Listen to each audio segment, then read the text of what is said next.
જય હિન્દ વિદ્યાર્થી મિત્રો, સ્વાગત છે તમારું મારી યુટ્યુબ ચેનલ કડક સાહિત્ય 73માં। તો વિદ્યાર્થી મિત્રો, સરકારી ભરતીની તૈયારી કરતા ઉમેદવારો માટે ખૂબ મોટા સમાચાર આવી ગયા છે।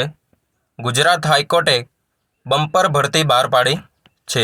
તો શું છે માહિતી, આગળ જોઈએ વિડીયોમાં। મિત્રો, વિડીયો જો તમને ગમે તો વિડીયોને લાઇક, શેર અને ચેનલને સબસ્ક્રાઈબ કરવાનું ભૂલશો નહીં। તો શરૂઆત કરીએ વિડીયોની। અહીં તમે ઓફિશિયલ નોટિફિકેશન જોઈ શકો છો મિત્રો।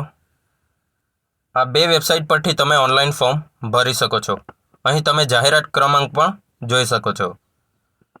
ગુજરાત હાઈકોર્ટમાં court attendant, office attendant, home attendant અને ડોમેસ્ટિક એટેન્ડન્ટની વર્ગ 4ના કર્મચારીઓ માટે ભરતી બહાર પાડવામાં આવેલી છે। તો શું છે માહિતી વિદ્યાર્થી મિત્રો, આગળ જોઈએ વિડીયોમાં। તો આવશે કક્ષા દીઠ એટલે કે કેટેગરી દીઠ જગ્યાની સંખ્યા। તો કુલ જગ્યા છે વિદ્યાર્થી મિત્રો 208। કેટેગરી પ્રમાણે વિભાજન જોઈએ તો જનરલ 89, SC 13, ST 34, SCBC 52 અને EWS 20।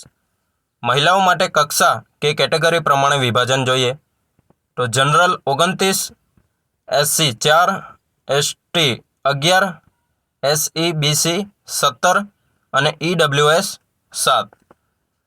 કુલ જગ્યાઓ પૈકી અનામત એક્સ સર્વિસમેન માટે 42 જગ્યાઓ છે વિદ્યાર્થી મિત્રો। ત્યારબાદ આવશે DA 12। ઉપરોક્ત જગ્યાની નિયત સંખ્યામાં ફેરફાર કરવાનો અબાધિત અધિકાર ગુજરાત હાઈકોર્ટનો રહેશે। એટલે વિદ્યાર્થી મિત્રો, આ કોઈ ચોક્કસ આંકડા નથી। આમાં ભવિષ્યમાં કોઈ પણ પ્રકારના ફેરફાર થઈ શકે છે। પગાર ધોરણની વાત કરીએ તો 14,800 રૂપિયાથી 47,100 રૂપિયા સુધી તમને પગાર ધોરણ આપવામાં આવશે। આગળ વધીએ વિદ્યાર્થી મિત્રો। ગુજરાત રાજ્ય સરકાર દ્વારા નિયત કરવામાં આવેલ અનુસૂચિત જાતિ, અનુસૂચિત જનજાતિ, સામાજિક અને શૈક્ષણિક રીતે પછાત વર્ગ, આર્થિક રીતે નબળા વર્ગના ઉમેદવારોને જ અનામતનો લાભ મળવાપાત્ર રહેશે। હવે યોગ્ય લાયકાત અને વયમર્યાદા વિશે આપણે વાત કરીશું। તો સૌપ્રથમ જોઈએ લાયકાત। ઉમેદવારે સરકાર માન્ય શાળા બોર્ડમાંથી ધોરણ 10ની પરીક્ષા પાસ કરેલી હોવી જોઈએ।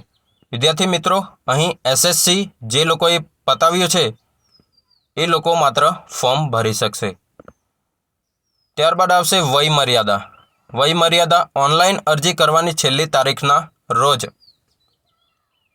ન્યૂનતમ વયમર્યાદા છે 18 વર્ષથી ઓછી હોવી ન જોઈએ।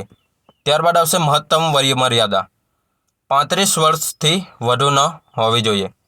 એટલે કે વિદ્યાર્થી મિત્રો, 18 વર્ષથી 35 વર્ષની વચમાં કોઈ પણ વિદ્યાર્થી મિત્ર હોય તો એ આ ફોર્મ ભરી શકે છે।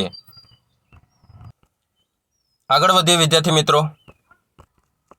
તો કેટેગરી વાઇઝ વિવિધ છૂટછાટ આપવામાં આવેલી છે વિદ્યાર્થી મિત્રો। તો જોઈએ શું છે। સામાન્યને કોઈ પણ પ્રકારની છૂટછાટ આપવામાં આવેલી નથી। મહિલા ઉમેદવારોને 5 વર્ષની છૂટછાટ આપવામાં આવેલી છે। ત્યારબાદ આવશે અનુસૂચિત જાતિ અને અનુસૂચિત જનજાતિ, સામાજિક અને શૈક્ષણિક રીતે પછાત વર્ગ અને આર્થિક રીતે નબળા વર્ગ એટલે કે EWSને 5 વર્ષની છૂટછાટ આપવામાં આવી છે। ત્યારબાદ આવશે ફિઝિકલી ડિસેબલ્ડ અને ડિફરન્ટલી એબલ્ડ, એ લોકોને 10 વર્ષની છૂટછાટ આપવામાં આવી છે। ત્યારબાદ આવશે માજી સૈનિક। તો માજી સૈનિકને પણ છૂટછાટ આપવામાં આવેલી છે। લશ્કરમાં બજાવેલ સેવા ઉપરાંત 3 વર્ષની છૂટછાટ માજી સૈનિકને આપવામાં આવેલી છે। આગળ વધીએ વિદ્યાર્થી મિત્રો। પરીક્ષાની ફી અને ફી ભરવાની રીત। તો જોઈએ વિદ્યાર્થી મિત્રો, ઉમેદવારોએ એપ્લિકેશન પોર્ટલ પર ઉપલબ્ધ પેમેન્ટ ઓપ્શન દ્વારા નીચે મુજબ પરીક્ષા ફી ચૂકવવાની રહેશે। સામાન્ય ઉમેદવારને 1,000 રૂપિયા પ્લસ બેંક ચાર્જિસ આટલી ફી ભરવાની રહેશે। ત્યારબાદ આવશે અનુસૂચિત જાતિ, અનુસૂચિત જનજાતિ, શારીરિક અને શૈક્ષણિક રીતે પછાત, ફિઝિકલી ડિસેબલ્ડ, ડિફરન્ટલી એબલ્ડ અને માજી સૈનિક તેમજ આર્થિક રીતે નબળા વર્ગના ઉમેદવારો માટે 500 રૂપિયા ફી ભરવાની છે અને બેંક ચાર્જિસ અલગથી આપવાનો રહેશે. આ ફી વિશે વિદ્યાર્થી મિત્રો જેવા તમે ફોર્મ ભરશો એટલે કેટલી ફી પે કરવાની છે એ ત્યાં વેબસાઇટ પર આવી જશે. આગળ વધીએ વિદ્યાર્થી મિત્રો. સ્પર્ધાત્મક પરીક્ષાનું માળખું જોઈ લઈએ.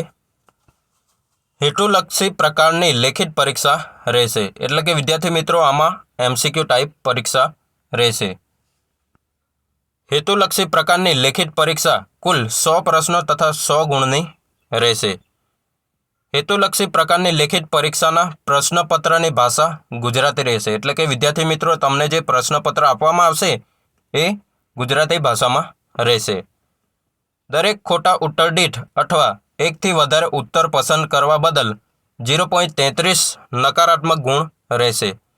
એટલે કે વિદ્યાર્થી મિત્રો તમે 3 ખોટા કરશો તો એમાંથી જે સાચું છે એમાંથી 1 માઇનસ કરવામાં આવશે. એટલે આમ માઇનસ માર્કિંગ પદ્ધતિ પણ અહીં આપવામાં આવેલી છે. ત્યારબાદ આવશે પરીક્ષાનો સમયગાળો. પરીક્ષાનો સમયગાળો 1 કલાક અને 30 મિનિટ એટલે કે કુલ 90 મિનિટનો રહેશે. ત્યારબાદ અભ્યાસક્રમ વિશે વાત કરીએ વિદ્યાર્થી મિત્રો. તો વિષય છે ગુજરાતી ભાષા, સામાન્ય જ્ઞાન એટલે કે જનરલ નોલેજ, ગણિત, રમતગમત અને રોજબરોજની ઘટનાઓ. વિદ્યાર્થી મિત્રો આ રોજબરોજની ઘટનાઓને આપણે કરંટ અફેર્સ કહી શકીએ. આગળ જોઈએ વિદ્યાર્થી મિત્રો. પસંદગી યાદીમાં સ્થાન મેળવવા માટે હેતુલક્ષી પ્રકારની લેખિત પરીક્ષામાં સામાન્ય વર્ગના ઉમેદવારોએ ઓછામાં ઓછા 50 ગુણ અને અનુસૂચિત જાતિ, અનુસૂચિત જનજાતિ, શારીરિક અને શૈક્ષણિક રીતે પછાત વર્ગ, ડિફરન્ટલી એબલ, માજી સૈનિક અને આર્થિક રીતે નબળા વર્ગના ઉમેદવારોને ઓછામાં ઓછા 45 ગુણ મેળવવાના રહેશે. ત્યારબાદ મેરિટના આધારે તમારી પસંદગી થશે. તો વિદ્યાર્થી મિત્રો અહીં દર્શાવવામાં આવેલું છે કે જે લોકો અનુસૂચિત જાતિ, અનુસૂચિત જનજાતિ, શારીરિક કે શૈક્ષણિક રીતે પછાત વર્ગના લોકો છે એ લોકોને 45 ગુણ ફરજિયાત મેળવવાના રહેશે. અને આ જાતિઓ સિવાયના જે લોકો છે એ લોકોએ 50 ગુણ ફરજિયાત મેળવવાના રહેશે. વિદ્યાર્થી મિત્રો આ તમે ગુણ મેળવી લેશો એટલે એવું નથી કે તમને પસંદગી થઈ જશે. આ ગુણ મેળવ્યા બાદ પણ એક મેરિટ તૈયાર કરવામાં આવશે જેના દ્વારા તમારી પસંદગી કરવામાં આવશે. તો આગળ વધીએ વિદ્યાર્થી મિત્રો. ફોર્મ ભરવા માટેની વેબસાઇટ વિશે વાત કરીએ તો આ 2 વેબસાઇટ દ્વારા તમે ઓનલાઈન ફોર્મ ભરી શકો છો. ઓનલાઈન ફોર્મ ભરવા માટેની છેલ્લી તારીખ છે 15/6/2024. વિદ્યાર્થી મિત્રો છેલ્લા દિવસોની રાહ ન જોતા તાત્કાલિક ધોરણે તમામ વિદ્યાર્થી મિત્રોએ ફોર્મ ભરી દેવાના રહેશે. પરીક્ષાની વેબસાઇટ ક્લોઝ થવાના 1-2 દિવસ અગાઉ વેબસાઇટમાં ખૂબ જ ટેકનિકલ ઇસ્યુ આવે છે. એટલા માટે તમારે તાત્કાલિક ધોરણે છેલ્લી તારીખની રાહ ન જોતા ફોર્મ ભરી દેવાના રહેશે. વિદ્યાર્થી મિત્રો આ ફોર્મમાં તમને ન સમજ પડે તો મને કમેન્ટ કરીને જણાવજો વિદ્યાર્થી મિત્રો. આપણે ચોક્કસ આ માહિતીનું નિરાકરણ લાવીશું. તો આશા રાખું છું વિદ્યાર્થી મિત્રો આ વિડીયો તમને ગમ્યો હશે. જો તમને વિડીયો ગમ્યો હોય તો વિડીયોને લાઇક, શેર અને ચેનલને સબસ્ક્રાઇબ કરવાનું ભૂલશો નહીં. ફરી મળીશું આવા જ એક નવા વિડીયો સાથે. ત્યાં સુધી જોડાયેલા રહો અમારી YouTube ચેનલ કડક સાહિત્ય 73 ઉપર. Thank you.